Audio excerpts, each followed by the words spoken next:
Good evening from PLUGHITZ Studios in Largo, Florida. I'm Scott. I'm Avram. And we are here with episode 541 of F5 Live, Refreshing Technology, for Sunday, October 27th, 2019. This show is a proud part of the Tech Podcast Network.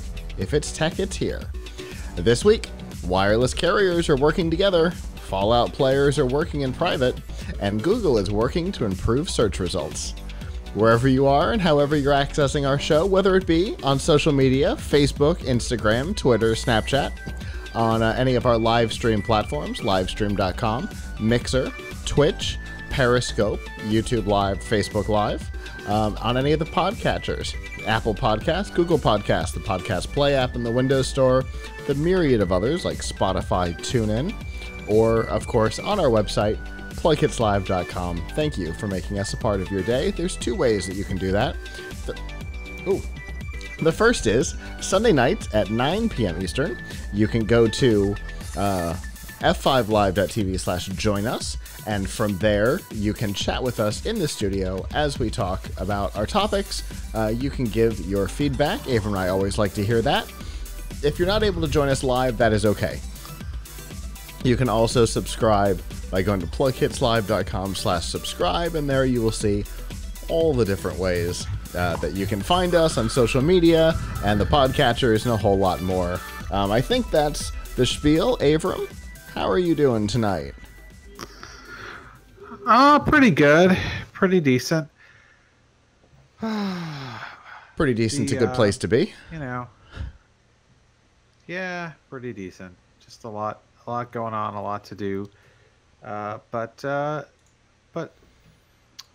always good. Always good to be here. And so, how about you? Well, our team had our first CES 2020 meeting yesterday. So we have about 14 people on board so far, and hopefully a couple more for the live show. I am very excited about that because I have missed the big show. We've got some of the people who we haven't seen in a little while coming back too, hopefully. So it'll be nice. I think we've got 6 or 7 on-air people, which is back to the old days. Wow, fantastic. Very excited about that. What does your CES look like these days? Similar to when you were at... That's what I was thinking. Look,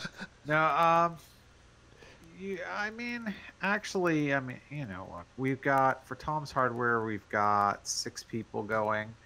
Okay. So not, I think it's, obviously pretty busy. We've got a lot of smaller hardware vendors that we meet with, people who make cases and power supplies and stuff like that. Sure. And of course we also attend the big events from big computer companies like Asus and Dell. Obviously what will make the event really big for us is if there's any CPU or graphics card news. Last year AMD had the keynote and made really big news with the announcement around its new Ryzen chips that have since come out. I don't know if we can expect anything so major from them this year, but obviously any little tidbits of news like that come out are big. Sure. And of course, it's just the most important thing about CES is just our opportunity to meet with vendors, see people that we don't see the rest of the year, and meet them face to face. And of course, the really important thing is going to Gordon Ramsay Burger. Indeed, that's the most important. That's the most important part of the show. So, so sweet potato fries won't eat themselves. So, and the hummus. Yes, I mean that's really good.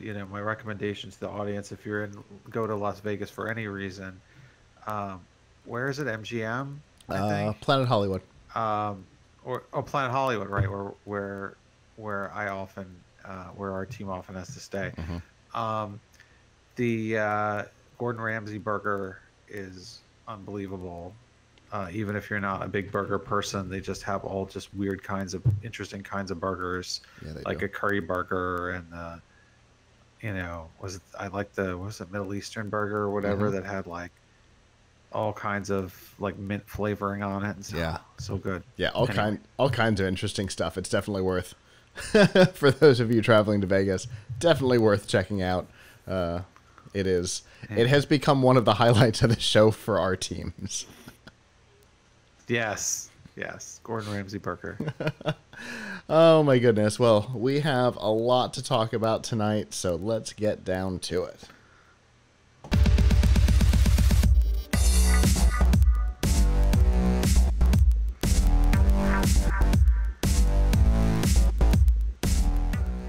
This week's Nifty Gifties and F5 Live is proudly powered by the Microsoft Store. Whether you're looking for the new Surface Laptop 3, the Surface Pro 7, or things that aren't Surface related, maybe an Xbox One S or X, maybe you're looking for games for your new Xbox, or even a phone with the Samsung Galaxy S10 and Note 10 available, plus, of course, the ability to pre-order some of the newer devices coming out in the next couple of weeks.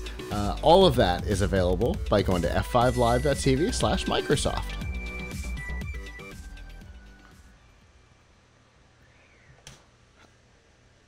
So, over the last couple of years, there has been a lot of talk about bringing SMS kind of up to the modern time. SMS, the system has been around fairly unchanged since it was implemented at some time. Really, it was implemented nationwide on all the carriers fully once Sprint bought into it entirely in about 2005, because originally you had to do it through their web browser, which was weird. But since then, there's really been nothing. On the other hand, Apple, on their iPhones, has a messaging app called iMessage, which works just like your SMS, except when you're interacting with other iPhone users. When that happens, you get all kinds of cool stuff. Most importantly, you get delivery and read receipts.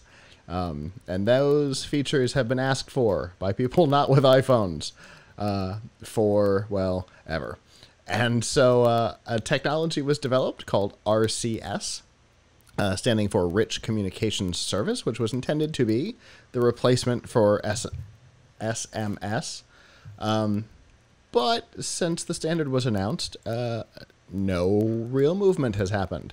In 2016, Google promised that 27 carriers across the world, including Sprint, were working to bring it to market, and nothing really has happened. And part of that is because even if Sprint had it, it would only be Sprint to Sprint, because everybody, for a standard to work, everybody has to be on it, right? So it means nothing. Ask Firewire. It means nothing if basically only Apple adopts it. And so that's where RCS has been. However, this week an announcement came out of the Big Four: AT&T, Sprint, T-Mobile, and Verizon. They are working together in a partnership called Cross Carrier Messaging Initiative that will bring RCS to all four of the major carriers in 2020. And that's a big move, right? Because like I said, everybody has to be on board or it doesn't really matter. And here we have the Big Four. Once the Big Four are involved, Cell One will follow. And I think at this point, that's the only other one outside of the Big Four, right? So they'll follow suit probably in pretty short term, or maybe they'll join the initiative and everybody will have it next year. And then we'll get some of those great features that iPhone has had on Android. What features are you looking forward to? The from RCS. So for me, the two that have been that I have found the most useful on the iPhone that work so intermittently weird strange on Android, because it all depends on carrier and device and whether it's been upgraded and all kinds of stuff, is delivery receipts. Because sometimes I text, I imagine you've got some experience in this too, right? Like at CES, I'll text numbers that I've never interacted with before. Did I get them right? Don't know. Did they get to their destination? Don't know. And it's always nice to be able to see that a device did receive that text message. I also like read receipts, though I am not a, oh no, you left me on red kind of a person. But it is nice to see if somebody has read it. But how can you ghost people? Exactly. We see it on basically all the messaging platforms now, right? Messenger has it, Skype has it. I think both Slack and Teams have it. It's kind of everywhere. It's ubiquitous. And so for the kind of the most ubiquitous messaging platform to not have it is strange.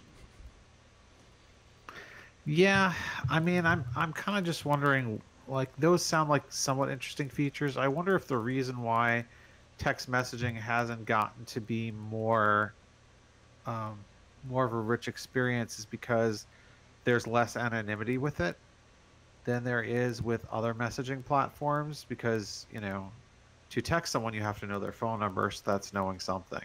Right? So it's a little bit less, I don't know, privacy invasive to be chatting with people on some of these other platforms where they can't actually then turn around and call you. So I wonder if I don't see how RCS really addresses that. Yeah. And then I mean, if I want to send, I mean, I guess the receipt sounds interesting, but I don't feel like my text messaging experience is missing a lot of things.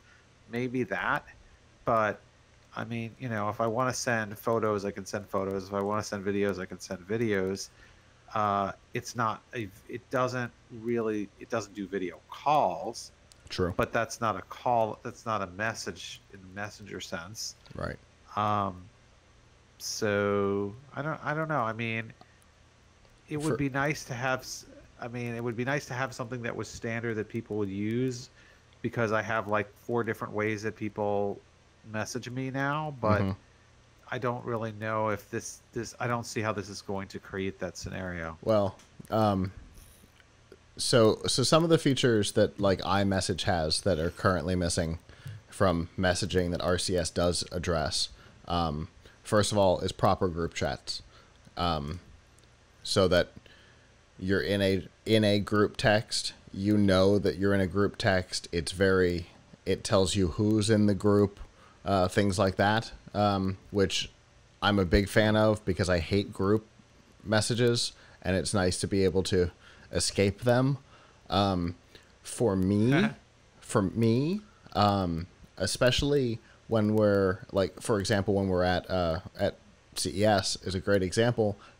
We do a lot of live blog stuff, and one of the things we've discovered is that the SMS side of things, the texting side of the network, seems to work better than the data side.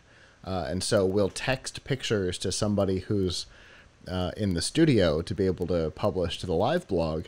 But unless you're sending in iMessage, the pictures all get compressed, massively compressed. And RCS supports pictures up to 10 meg per photo.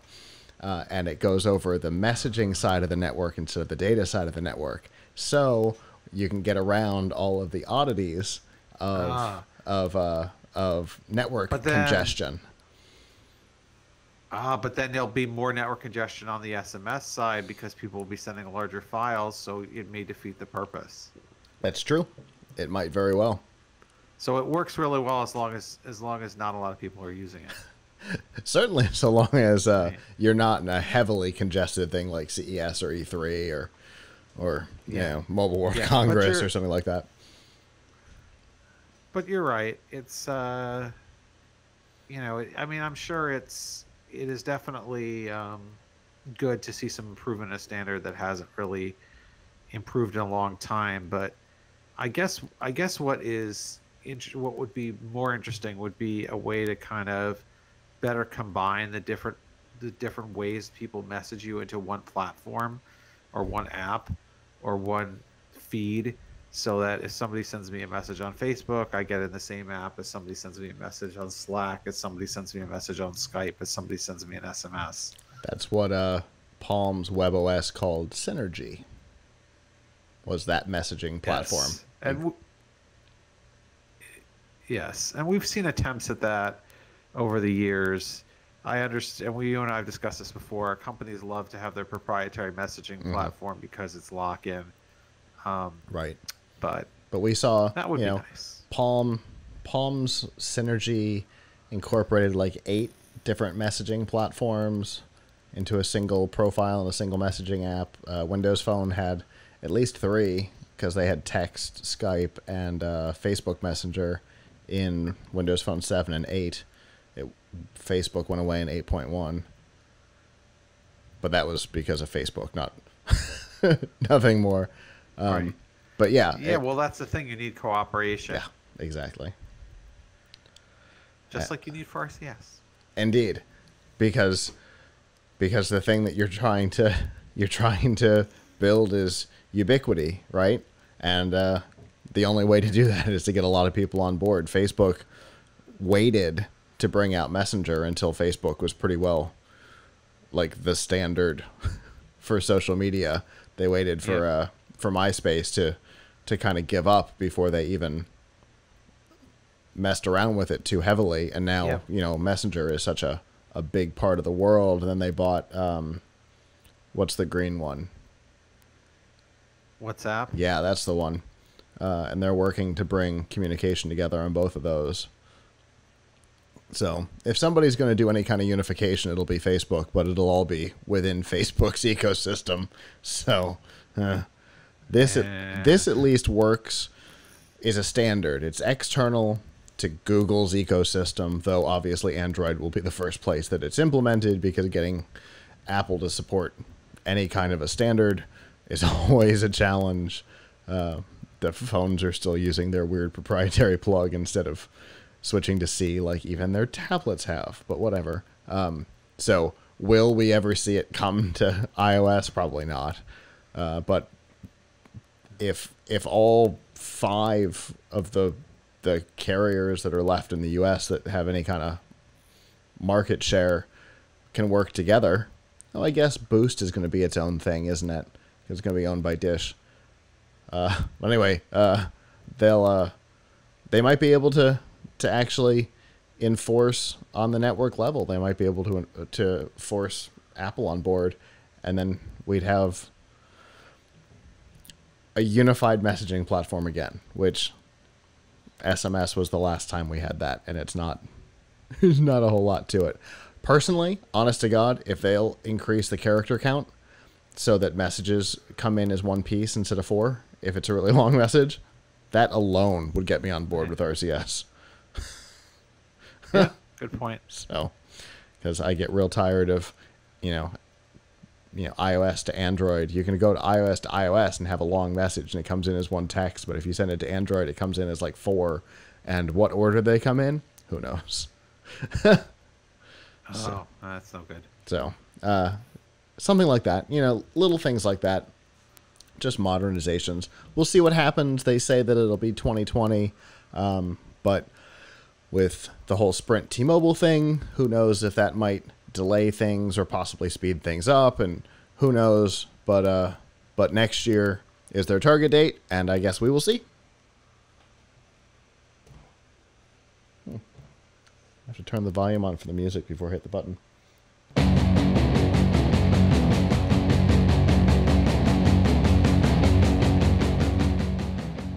This week's Piltch Point with Avram Piltch is proudly powered by PureVPN.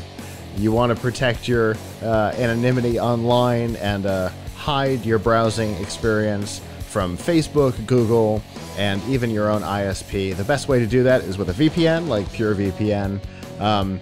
Plus, you have the ability to report a different location, so that if you're traveling abroad and you still want to be able to use your Amazon Prime Video or something like that, you can still do that as well. And right now, we have got an even better plan than usual. Right now...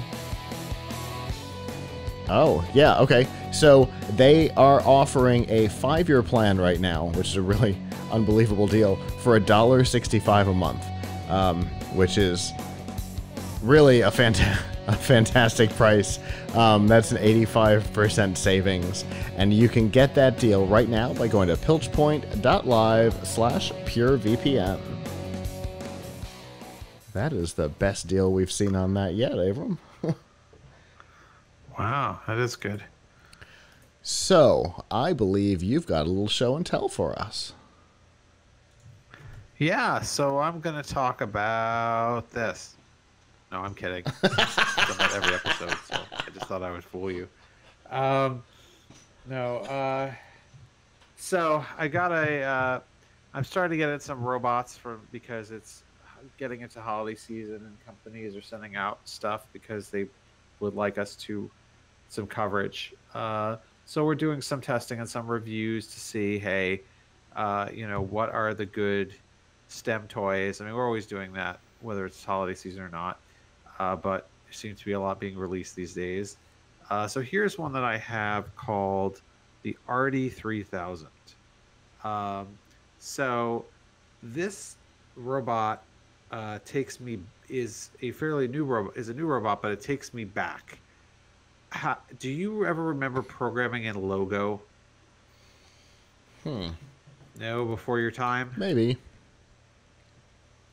So, for the audience who did not do any programming in the early 80s, Logo was a programming language that they would teach kids as a first programming language back when, well, we won't even say what grade I was in, but back in the early 80s, it was you had a little icon called a turtle. It was a triangular shaped thing. I was on the screen, and you would give it commands to draw things with a pen. It was a pen, basically. You would tell it to draw a shape, turn 90 degrees, go forward a certain amount, turn 35 degrees, whatever, and you would end up with a shape on the screen. And that was Logo. It was basically programming to something to draw. Now fast forward 30-something years, and you have Artie, which does something very similar, but on real paper with a real marker. So at the bottom of Artie, you have I don't know if you can see this, you have a marker, right? The top piece here opens up, and inside it comes with 4 markers, which are, thankfully for parents, washable, so if they get on the floor, you can wipe it off. And it has this power switch. You turn it on, and then you program it. And the programs end up giving you results like this. Now, notice that you got to bring your own paper, and I discovered that regular printer paper might not be so thick enough all the time. And when I actually put the RD down, it created kind of a blot, and then it was doing this. But when we put it on construction paper, it was a lot better. And here's another one that my son made, RD Party. So it's cute. It is presently $63 on Amazon, so it's not ridiculously expensive. So it makes a nice gift for someone. As far as the interface and what the programming is like, though, I think it's both very simple and yet requires a certain amount of geometry knowledge to work for you to really customize. So it's a block-based coding language, and the way that it works, this is a really weird form of connectivity. So most robots that I test operate over Bluetooth, and there's an app. Artie operates over Wi-Fi Direct, and there is a web app that is served off of Artie. So Artie is like, I guess, a little tiny web server, and it serves not just anything, but it serves a page where you could drag and drop the blocks around uh, in a web browser. Now that works pretty well if you have a PC or a Mac or any type of desktop or laptop computer. The interface is not particularly great for mobile devices. Um, I mean, you can use it. My son was even using it on a phone with a, five and a half inch screen, but still, it's it's kind of hard to target because it's really not made as a mobile page. It's made as a, sort of desktop web page with like two different columns in it. One with the code blocks you could drag, and the other with the canvas onto which you drag them. Um, and the code is not any standard programming language. It is just very simple stuff.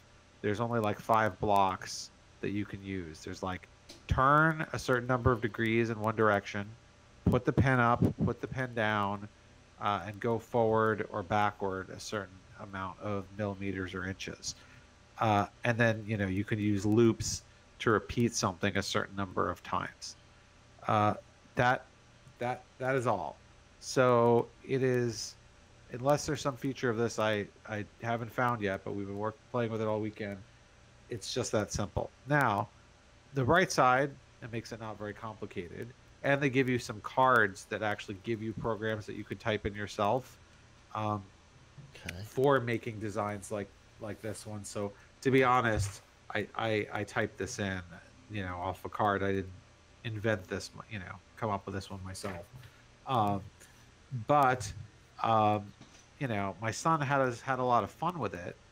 Whether he's learning really valuable concepts in programming, I don't know how valuable they are compared to things he's learned from other devices and other STEM kits, because there's a very kind of limited number of blocks. There are no sensors on this, so it's not like you can make it draw something in reaction to light or sound or objects in recognition or anything like that. But it's not very expensive at $63. Kids will enjoy it. It's designed for kids 7 and up, and you absolutely do need to be able to read to use it. And it does benefit a great deal from having using it on a computer, although maybe a tablet with a larger screen, like a 9-inch, 9.7-inch iPad or something, might be okay. The other thing that that is a little weird is when you're using it, you cannot connect to the internet on the device you're using it on. Why? Because you have to Wi-Fi direct to this. So you have to disconnect from your router to connect to this. I don't think there's a pass-through to pass through to your router, although there may be one way of doing that in the settings that I haven't discovered yet. But on the other hand, if you're a kid playing with it, I'm sure you could log off the internet to use it for a while. So that's just a quick look at Artie. He's really cute. He draws really neat stuff. Comes with 4 different markers with different colors. They're kind of standard markers, so I think if they get used up, you could probably just get any marker from the store that's the right height and put it in here. I mean, this is a green one, but you can see it just comes right out. It'll just come right out, and then you can replace it. Uses 2 AA batteries, so doesn't require much in terms of charging. So fun, cute little robot, but not. I wouldn't say it's like one of the best STEM learning experiences that I've seen, but for the price, it certainly would be a fun gift for someone, and kids would enjoy it for at least a few hours, if not longer. Okay. So what I see looking at that, especially with the first thing you held up, was spirograph. Yes, it does it for you. Right. Right.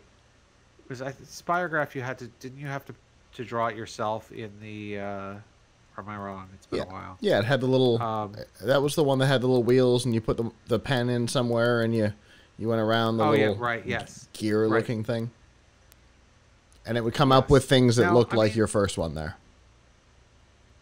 yeah. Now, what's actually interesting is if you don't think of this as a code learning tool, you think of it as a geometry learning tool, it actually could be really good. Mm. That being said, I haven't really, unless there's a section of the website or something I missed, there doesn't seem to really be a lot of instructions, tutorials on how to, that really teach kids about geometry. Now, so my son did not know, is 7 in second grade, has not yet learned about angles and, you know, how, what a 90-degree angle is versus a 180-degree angle and things like that. Now, inadvertently, this seems to be teaching him, so that's kind of cool. But he's only learning that from figuring it out because he hasn't actually learned that in school yet. I suppose if a teacher wanted to get this and use this as part of a geometry lesson, it might actually be kind of interesting, um, because then you could, kids would have to, learn about angles. Maybe you could even use this to demonstrate the Pythagorean theorem, because you have to, if you want to draw a triangle, you'd have to know how many millimeters to make the base versus the, to make the three sides or whatever. So um, I think you could do some things with this that, that really teach about geometry. However, that's not really how it's being marketed. It's being marketed as teaching you about programming, which it does let you program, but I've certainly seen things that give you a lot more versatility, and a lot better tutorial action than this. I mean, obviously, the best that I've seen is Lego Boost, and that still costs around 150 bucks, which is almost 100 bucks more than this. So, you know, different toys for different things. Hmm. This could certainly be a neat gift for a kid in your life, Okay. but not too old of a kid, and not too young of a kid either, because it says 7 plus, and you have to read to use the interface. It's not symbol based at all, and it helps a lot if you could use a computer with a mouse. So, you know, it's probably a sweet spot of maybe second to fifth grade or first to fifth grade or something like that. Okay. That makes sense. I can see that. Obviously, you have it. So my guess is we're gonna see some content from it. Yep. Yep. Yes, and one thing I have to say is, mercifully, since it is kind of a unitasker, it doesn't have a lot of different functions and features.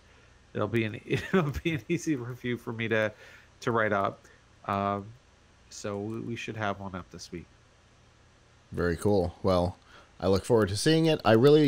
Obviously it's cute, and you can't argue that. And I like the idea of coming at it from a geometry standpoint, as opposed to a programming standpoint. But just from like a robotic art kind of a thing, it's an interesting concept, and it's $63. It's not gonna kill you. Right? Yeah,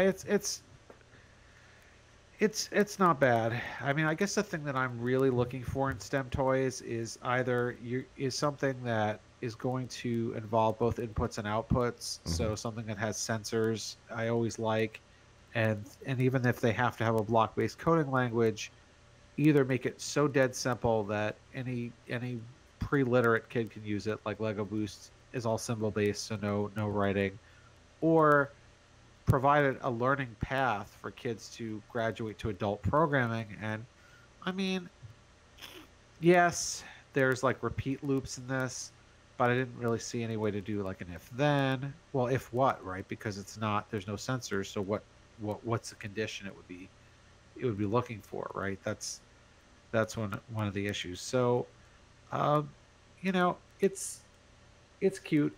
It's cute. It's affordable. I think it would make a nice gift for kids, but it's not. I wouldn't say that this is going to be the magic bullet to teach your kids programming if they don't already know it. Got it. That's a good way of putting it, and I think it sums it up well. Yep. Well, Avram, always appreciate seeing what you're working on for Tom's Hardware, and look forward to seeing what we got next.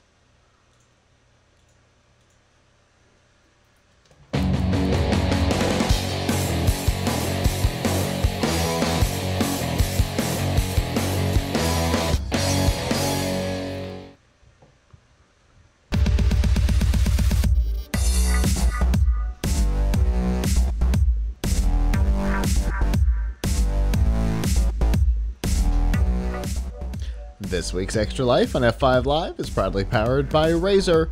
All the accessories you need to up your game on both PC and console are available from Razer, whether you're looking for the Razer Raptor 27-inch awesome-looking monitor, you're looking for a great mouse like the new Razer Viper Ultimate, a whole new laptop like the Razer Blade Studio Edition, or a whole lot more keyboards and webcams and all kinds of stuff for streaming, and all of that are available by going to f5live.tv/Razer.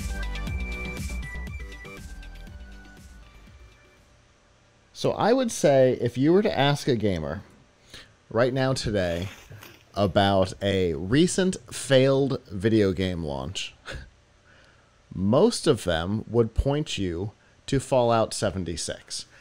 Not because it didn't work at launch, like the new Call of Duty.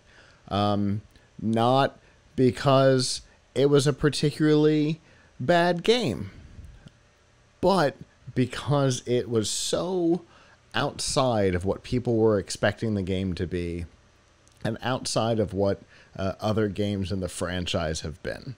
A lot of people who purchased it were disappointed, especially about the fact that there was no way to play the game not out in the open. Now, it's important to note that this was marketed right from the beginning as an MMO played in the Fallout universe. So, anybody who was expecting anything other than playing out in the open might have been deceiving themselves. But in the past, all Fallout games have had the ability to play within a closed environment, and this one did not. So, gamers complained from day one. And Bethesda listened. And so they are bringing private worlds to Fallout 76.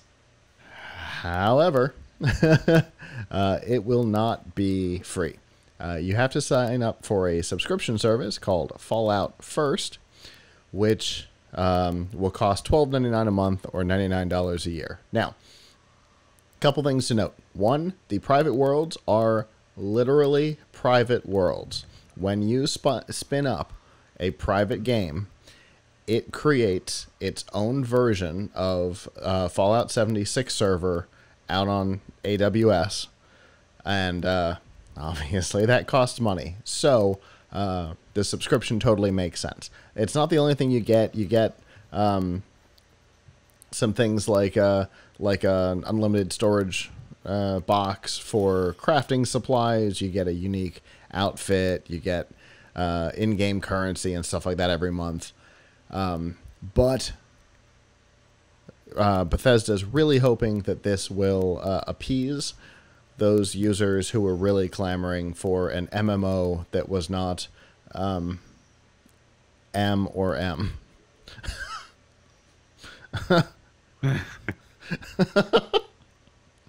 It's the only way I can put it, right? It's not massive nor really, massively multiplayer. It's just online. Well, I haven't played Fallout 76, so I ask you the question: Do you think it is such a violent game that kids under 18 shouldn't play it? Well, that's an interesting question. I don't know. So what is it? Do we know what it's rated? I don't. Like, let's see. Because I guess my point is, and I'll see what the ESRB rating is. M for mature. Yep. Okay. Well. So yes. Okay.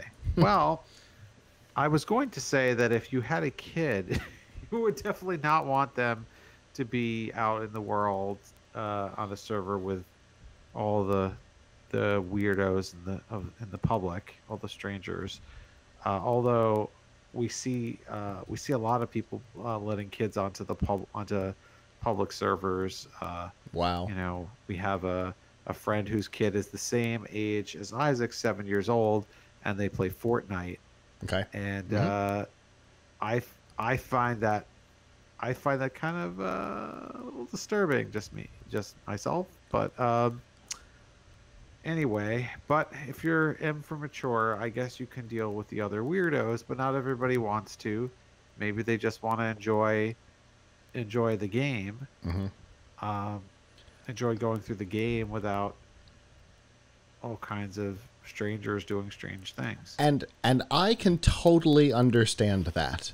I have probably talked about this before because it was the thing that disappointed me the most about Dead Island was the fact that people from the outside world showed up in your game without my knowledge. I mean, I had it opening night, and I was not prepared for that, despite having watched everything that was produced and written about it several times. I was not prepared. I assumed that you had to invite people into your game, but nope. I got out of my Jeep to go pick something up and turned around, and somebody had driven off in my Jeep. And that was the last straw for me on that game. But that I was already pretty pissed off at it by that point. So yeah, I can totally appreciate the idea of, a game might be designed for general interaction, but you want to close it to just your friends, because if I could have done that with Dead Island, I may have made it past losing my Jeep on the beach. As it stands, It does not even sit in my game collection. But unfortunately, the intention and the execution are not necessarily in line with one another, because in your Fallout 76 profile, if you are a Fallout First subscriber, the games that you participate in are listed on your profile, including your private world ones. And so people from the outside world who are friends with you and can look at your profile can join into your games, including your private games, without you inviting them. And so for those people who have very large friends lists, so that they can trade, because that's, in an MMO, being able to trade is a huge thing. And so in Fallout 76, having somebody on your friends list makes that process way easier. All of a sudden, your private world is suddenly not that anymore. So even subscribing for a private world does not guarantee you a private world, which is extra infuriating. On top of it, that unlimited storage crate that you get in the game occasionally has a bug and will eat things that you put into it. So apparently the way that it's an unlimited storage is there's a black hole in it that occasionally eats items. Bethesda has acknowledged that both of these things exist, and that a future patch will fix these problems, but that is as much as we know. There's no hard timeline. Future patch is about as generic as you can get, so no telling what that means.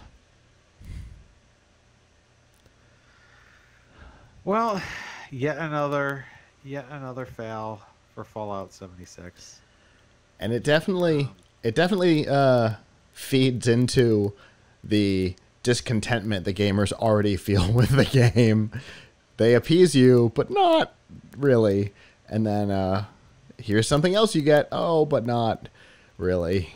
So it's definitely not great. And on top of it, my favorite part of the whole thing is they forgot to register the domain. And so somebody else registered it, and it is a Fallout First hate site.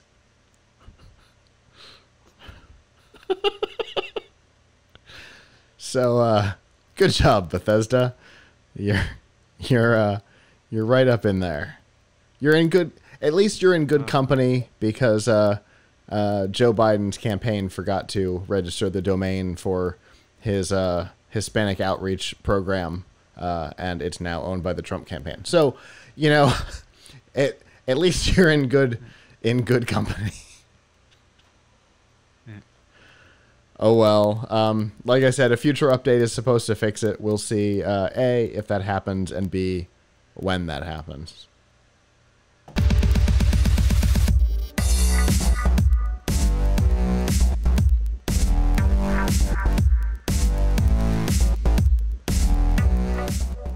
This week's news from the tubes and F5 Live is proudly powered by RiffTrax. Make fun of movies or let these guys do it for you.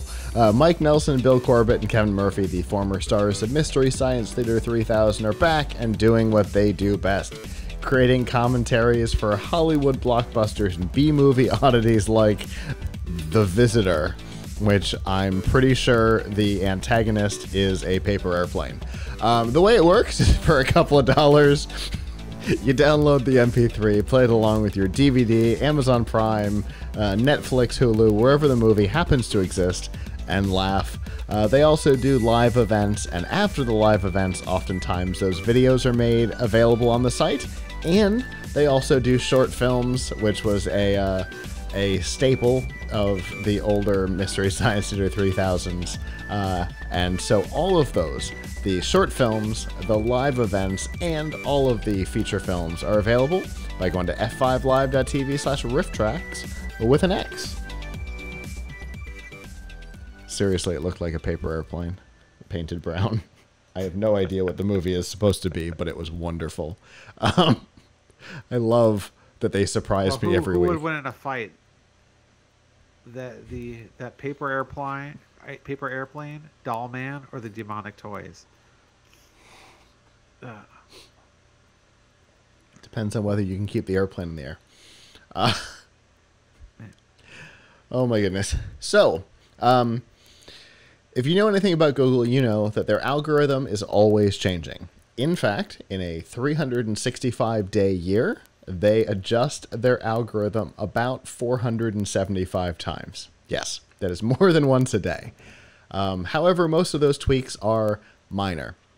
They are addressing trends. They're addressing odd terminology or bugs or all kinds of things. It is unusual for them to make a change to the algorithm that is so big that they feel they need to write a blog post explaining what the change to the algorithm is. The last major change that I can think of where they made a big push to let people know that it was going to happen was when page rank was decreased for pages that did not have a mobile-friendly version of the page. And that was, 3 or 4 years ago. This week, however, Google announced what might be an even bigger change than demoting non-mobile friendly pages, and that is a system called BERT. Yes, B-E-R-T. It stands for something long and annoying, so we will continue to call it BERT. Essentially, what this is a natural language processor that will be able to pick out more than just the little keywords that the Google search currently looks for, what they refer to as a bag of words. One of the examples that they used that I thought was fascinating was about parking. Yeah, parking on a hill with no curb. So most of the words in that search phrase would be used for searching, but what they consider to be a superfluous term, the word no, gets dropped. And so you get search results for how to park on a hill with a curb. Another great example that they used was, can you get medicine for someone pharmacy? Now, it's important to note that that phrasing is strange, but it is a search that they get, which is why they used it. Out of that entire thing, the only two keywords that get picked up are medicine and pharmacy. And so you would get local pharmacies instead of what you asked for. Under BERT, both of these will start returning the appropriate search results. As far as parking, you will get no curb results. And as far as the pharmacy, you will actually get results about the legality of picking up medications for somebody else, which is what you're trying to ask for. So obviously they're trying to enhance their search results. They say that this is going to affect 1 in 10 searches, Avram. You know, it's interesting. I was thinking about this, and I don't know if it's really going to... I could be wrong, but I don't know if it's really going to be something that's going to change the game a lot for content providers so much, because... Sorry about that. Okay? Yeah, I'm fine. Okay, well, we need a robotic hand there to give you the Heimlich maneuver, just in case. You know, Just in case. hit a button. Yeah, we'll build it with Raspberry Pi. There you go. So, I mean, because what you're talking about are things that we would call long tail searches, right? Like, I don't think that there's like, I mean, maybe the one about medicine at the pharmacy is very common, but I think a lot of the times you're looking for something like that. It's a very, very narrow, specific search. Now, there's a lot of those narrow, specific searches, but for web companies that are trying to optimize for search, they're usually trying to optimize for things that are somewhat popular terms, right? So, so I don't really see how... I don't know if this is going to make a huge difference in how people sort of try to search optimize their pages from a publisher perspective. I mean, maybe I'm wrong and there's something I'm missing. I think it sounds like a really good thing because a lot of those words, as you point out, are not really superfluous. Right. I think the industry term for them is stop words. Like Google just ignores them because they're not specific enough, right? Not meaningful enough, right? But the problem is that there is often meaning in the context of the stop words. So now they're going to look at the whole phrase rather than just trying to pick words out of it, which is a good thing, right? I have certainly had things that I searched for where I was trying to look up how not to do something or how to do something or whatever, and I got kind of shuffled to, you know, a forum post or something where I was like, oh, here's how you do this or something related, not exactly what I wanted. So yeah, I mean, if this gets you that very uber specific result that you're looking for, you know, it's going to be an improvement. Yeah, So, from a user standpoint, for sure. I think everybody is in agreement on that. There's definitely discussion about for people who create content to create content. For example, you know, what PLUGHITZ Live and Tom's Hardware, Tom's Guide, you know, Laptop Mag, what we as a group do will probably not be affected, but for sites that try to play the game that is Google,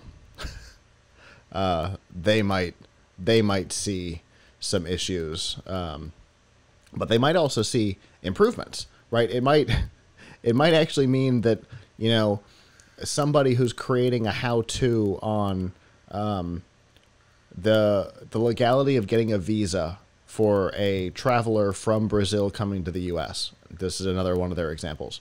Who knows that Google is going to return, is going to bump out certain words. For example, in the search phrase, 2019 Brazil traveler to USA need a visa. They know that Google is going to dump out the word to. And so they have to create content that is both relevant to the question, but maybe might get picked up and indexed for the wrong question. That work might go away. So all in, it might actually make lives better because you don't have to know the game. You don't have to play the game to be able to be found. And you might not even have to buy what in this case would be travel keywords, because what Google thinks you're doing is traveling from the US to Brazil in that term, which is insane. You don't have to buy travel keywords, which are way more expensive than buying a keyword about a visa, which I would imagine would be less expensive. So I think it's a good thing for everybody. Except those companies that make their living playing the game. Yeah, I think it's a hard game to play though. I mean we're all trying to we're all trying to get our stuff to return high in Google. Like let's not beat around the bush, right? We're all trying to do things to make sure that when somebody is searching for something that you provide, that you come up higher on this result page than competitors. There's no question about it. But in terms of trying to fool people into clicking, that's a game that into clicking on stuff that's not what they searched for. That's always a losing game because Google knows when there's a high bounce rate on your page. If people have backed out of your page right away because they found the wrong, they'll assume it wasn't what they wanted and they'll kick you off anyway. What I think is interesting is if this is being publicized, I wonder if it starts to change the way people conduct their search queries, because for some of these sorts of things you have to keep refining your query because you're not really getting what you want. Or you're ending up clicking more items on the page because you're not getting what you want. Right. I wish I could remember exactly what it was, but there were several different programming things I was looking for in the last week or two, where I would just get a lot of stuff that wasn't really what I was looking for. I think I was looking for how to emulate a keyboard event in JavaScript to try and make it type into a field, and I was getting all kinds of other stuff about filling in a field, but it wasn't actually emulating a keyboard event. So yeah, if this makes Google better at interpreting those terms, well, I would be more likely to use a more complex natural language search term. Rather than trying to, because part of the reason why a lot of those things are missing words is, yes, on the one hand, people don't like to type, so they won't type on a word they think is unnecessary. On the other hand, was it how to get pharmacy someone else, right? But on the other hand, if they think that their words are actually being interpreted by Google correctly, then maybe they will type it out in a more natural language way.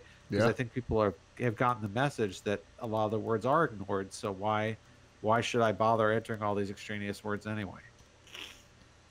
Indeed.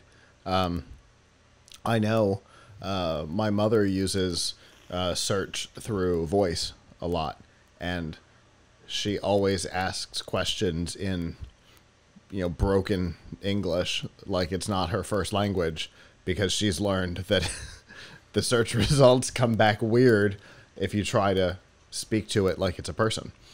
And so maybe this will help with that. I will tell you from my personal experience looking for programming stuff, Google is not the way to go. I abandoned it years ago for trying to find programming help. Possibly because of the algorithm, possibly because of the way that it drops words that to a normal search term might be unimportant, but when you're trying to do, look for certain aspects of JavaScript might be important. And, maybe we'll see results like that start getting better too. Yeah. So, no doubt. yeah, there's no telling exactly what kind of result this will have from a publisher standpoint, because there's a lot of back and forth talk on it. But from a user standpoint, almost certainly this will be a great and very positive change.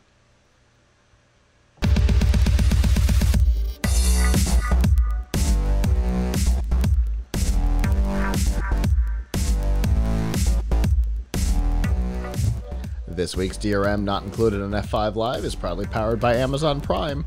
You get your free shipping sometimes next day or same day, but there's a whole lot more that comes with your subscription. The first, of course, is Amazon Prime Music, which gives you several million tracks available to stream for free as part of your subscription, and it gives you a discount to sign up for the full Amazon Music account. Amazon Prime Video has all kinds of TV and movies and documentaries, both original and licensed content, which is great to watch, and it's available on basically every platform. And again, part of your subscription. For me, it's all about Twitch Prime. Gives you the ability to subscribe for free and help out a content creator of your choice. You can use it to subscribe to PLUGHITZ Live or any other content creator to help fund their production. You also get free games every month, just like Xbox Live, PlayStation Network, or Switch Online. You get free games every month, and with Twitch Prime, they are yours. So definitely go claim them and enjoy them. If you are a current subscriber to Amazon Prime, we have quick links to get you to all of these features and more. If you're not currently a subscriber, we have a 30-day free trial, so you can find out if all these things are for you. You can find all of that by going to f5live.tv/prime. I see your question in the Mixer chat room. We will get to you as soon as this topic is done, I promise. Avram and I, we have been talking for a year about the crowded streaming space and how the herd will thin itself eventually. We have seen, Disney start combining Hulu and Disney Plus subscriptions, or giving discounts for one to the other. We have seen some companies struggle, like AT&T TV Now, or whatever DirecTV Now is now called. We've seen them struggle and raise their prices to the point where they are officially more expensive than AT&T's own hardline cable subscription, which is insane. But eventually we are going to see some of these either get kind of rolled up into another one or disappear altogether. And it looks like the first one that will likely make a change will be PlayStation Vue, which was one of the first cable replacement streaming services, which now has competition from everybody, Hulu and Google and AT&T, and everybody's kind of in that space now. For Sony, it was a weird experiment, right? Because they've been a content creator, they've been a commercial distributor, but they've never really been a consumer distributor until this product. And they made the same weird mistake that Microsoft made and tried to put their entertainment brand under the banner of their gaming empire. And interestingly, they did it after Microsoft started renaming Xbox Music to Groove. So that was a weird move. As it stands right now, Sony has brought Bank of America Merrill Lynch in to help them sell the brand. But my guess is, Avram, that this is going to be a challenge for them for a couple of reasons. The most important being the actual brand itself. I cannot imagine that Sony is going to let another company operate a product with the PlayStation brand on it, and I can't imagine that a buyer is going to want to buy something that they immediately have to rebrand. Yeah, I don't know what what this is going to do for anybody. It sounds like it could be one of those, another company that has a subscription service buys this just for the list or Uh-huh. whatever, for the subscriber list, and then tries to transition everybody into their own service. Like Hulu with I Live, mean, I feel like, or YouTube TV buys it and rolls it into their existing subscription. well, like it happened to me and my wife with we were on the Napster service for audio streaming, Hmm. and that was bought by Rhapsody, and then they like you just eventually, like after a month or two, ended up getting rolled into a Rhapsody Hmm. subscription. Sure. So I think they bought it just purely for the Subscribers. membership, for the member list, for the subscribers. So I think that seems to me like what would happen here, because the brand has very little value. Uh, I mean, also, I don't know if it was a good brand to begin with, because as you say, it was rolled up as a gaming brand. So if you weren't on PlayStation, if you weren't a PlayStation user, you might think, oh, well, I need a PlayStation to use this service, Which was which exactly what inherently happened limits with the audience. which is exactly what happened with Xbox Music. People thought that it was an Xbox product as opposed to being a regular music streaming service that you could use on iPhone and Android and anywhere. And it's the same thing with PlayStation View. Most people thought it was a thing you had to use on your PlayStation, and it is far from that. Yeah, exactly. So they messed up. So the brand is bad. That's what I mean. Besides the fact that it's in a very competitive space, Hmm. I think people would only buy it for the subscription list, which is depending on how many. Do we know how many subscribers they have? The number I saw was something like 500,000 in the United States, which is higher than I was expecting. I guess it could be. I guess it could be worse. I don't know who the natural, uh, buyer for this would be, but I guess would be like Sling or somebody. I could see I could see somebody who's already in the space, right? YouTube TV, Hulu with Live, or Sling TV, pulling it into their subscription. Or I could see somebody who is tangentially related. Amazon is a good example. They've got, add-on TV stuff, but they don't quite have this. If they could roll that into their Amazon Channels program, they might have something there. If somebody was going to roll it into a related product, I think the only one that would survive it would be Amazon, though. I don't think anybody else. Eh, Like if Netflix I wanted don't. to I add think of live Amazon. TV, I think they'd have to start fresh. You know what I mean? Yeah, I feel like Amazon, if they want to do that, they would try to build it themselves rather than acquiring this. And 500,000 subscribers to Amazon is nothing. On the other hand, the contracts with the networks are already in place, which is the thing that when Apple bought Beats, they didn't buy the headphone company. They wanted Beats Music. And it was a good buy for them in the end. But the thing that Apple was buying when they purchased Beats was the streaming rights that had already been acquired by Beats for their music service. And that's where Apple Music comes Yeah. from. Apple didn't have to negotiate any of that stuff. They paid one thing, and on Tuesday, and by Thursday, they had a music streaming service. So that would be the only reason that they might go that way, is to purchase the contract with the networks. But yeah, 500,000 subscribers would be laughable to Amazon. But the contracts with the cable companies might be, or the channels might be the thing that they'd be interested in purchasing. I would think that Amazon could probably get better contracts on their own than whatever Sony had lined up. I mean, they have That's greater probably true. scale and That's probably greater true. leverage. That's true. So yeah, I don't know. I think maybe it would have have to to smaller company. Yeah, maybe it would have to be somebody who already has this and roll it in Sling or YouTube or Hulu with Live, something like that. Yeah. Might be the only people who could make it work.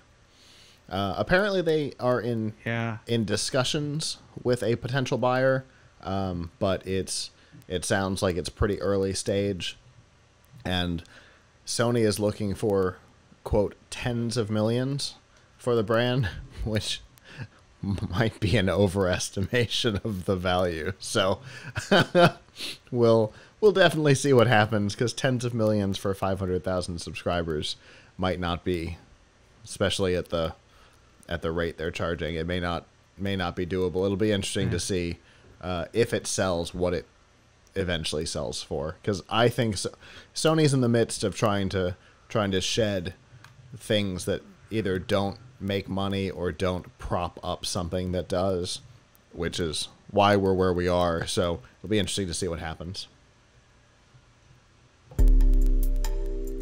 Well, that is our show. Before we close out, we have a question in the Mixer chat room that asks, is Windows going to have more games? Well, Windows is the platform with the most games on the planet, and new games are coming out literally daily. So yes, the question, of course, is probably referring to AAA titles. And yes, the Xbox Windows relationship is bringing more and more AAA titles to Windows, and in fact, your what's it called? The Xbox Game Pass Ultimate now covers Windows 10 games. So you can literally play all kinds of games under that subscription. And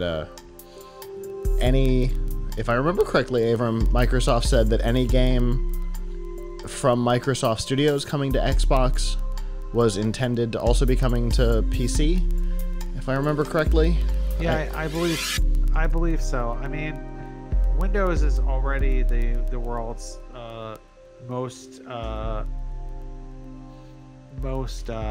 copious gaming platform. Yeah. There are few things that come out for console that don't come out for Windows. At least eventually. So the big issue is always having the hardware to play things on Windows versus the relatively inexpensive cost of getting a console.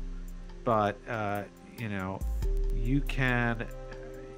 Windows is the preferred gaming platform for a lot of people for very good reason. Yeah. Because it is very flexible. Lots of different platforms that feed into Windows, like Steam. So yeah, I mean, I think the future for PC gaming continues to be a very bright one, and I sure hope so, because people who are building PCs or buying PCs or buying peripherals for gaming, that's the vast majority of our audience at Tom's Hardware. So yeah, game on Windows. Windows is a great platform for gaming, and it has been for a long time, and it continues to get better and better because there are new technologies that you can't get on console yet, like really good immersive VR, like ray tracing, things like that you can't do yet on console, because console has to kind of appeal to the lowest common denominator. True. Because they're trying to sell in mass, and they have to hit a price point, and PC games give you a lot more control and the ability to play at really high resolutions with great special effects, and in VR in a lot of cases. So yes, game on Windows. And if you want to know what PC they get for gaming on Windows, I've got a website for you to go to called tomshardware.com, and if you want to upgrade the one you have, you could visit us. And if you want to build one from scratch, which is a great idea, you could visit us. So yes, game on Windows. And yes, Microsoft and Sony are working together, at least from the standpoint of building cross-platform gaming, which we have officially seen a game launch with. So, huzzah. Very excited about that. And with that, I think that will do it. On behalf of the staff that's not here, I'm Scott. I'm Avram. And we will see you guys back next time. Ciao.